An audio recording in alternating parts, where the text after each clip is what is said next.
మహిళలు ఎక్కువగా నిర్లక్ష్యం చేసేటటువంటి ఇన్ఫర్టిలిటీ రిలేటెడ్‌గా సింప్టమ్స్ ఎలాంటివి అంటే, నా పేరు doctor Suresh Buddha, senior homeopathy consultant.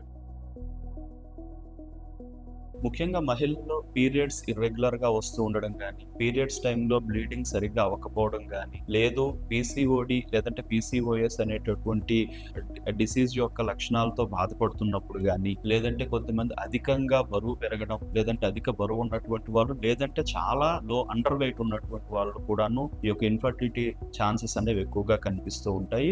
అలానే అధిక రక్తస్రావంతో పాటు అధికమైనటువంటి నొప్పి రావడం. సో, కడుపులో విపరీతమైన పీరియడ్స్ టైమ్‌లో విపరీతమైన పెయిన్ లోయర్ అబ్డామిన్‌లో అనిపించడం జరుగుతూ ఉంటుంది. ఈ లక్షణాలు కూడా గుర్తించాలి. వీటితో పాటు కొద్ది మందిలో అధికంగా మొహం పైన ఎక్సెస్ గ్రోత్, హెయిర్ గ్రోత్ అనేది కనిపిస్తూ ఉంటుంది.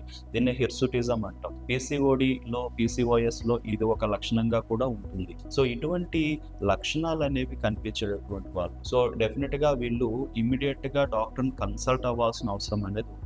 వీటితో పాటు వేరే అదర్ హార్మోన్ ఇంబాలెన్స్ లైక్ థైరాయిడ్‌తో బాధపడుతున్నప్పుడు కూడాను వాళ్ళలో మిగతా హార్మోన్స్ పైకి కూడాను దాని యొక్క ఇంపాక్ట్ వెళ్ళే అవకాశం ఉంటది. అందుకని థైరాయిడ్స్‌తో సఫర్ అవుతున్నటువంటి వాళ్ళు ఇమ్మీడియేట్‌గా డాక్టర్‌ని కన్సల్ట్ అయ్యి రిపోర్ట్స్ చేయించుకొని దానికి రిలేటెడ్‌గా ఎటువంటి మెడికేషన్స్ వాడాలి అనేది మాత్రం యాస్ ఎర్లీ యాస్ పాసిబుల్ దాన్ని ఈ విధమైన లక్షణాలతో ఎవరైనా సఫర్ అవుతున్నా కూడా రిలేటెడ్ టెస్టులు చేయించుకోవాల్సిన అవసరం ఉంటుంది. లేదంటే ఫర్టిలిటీ రేంజ్ అనేది ఏజ్ పెరుగుతున్న కొద్దీ తగ్గిపోవడం ఉంటుంది కాబట్టి మనకి మిగతా హార్మోన్ ఇంబాలెన్సెస్ కూడా కంటిన్యూ అవుతా ఉంటాయి గనుక ఖచ్చితంగా ఇంకా ఇన్ఫర్టిలిటీ యొక్క పర్సెంటేజ్ పెరిగే అవకాశం అనేది ఉంటుంది.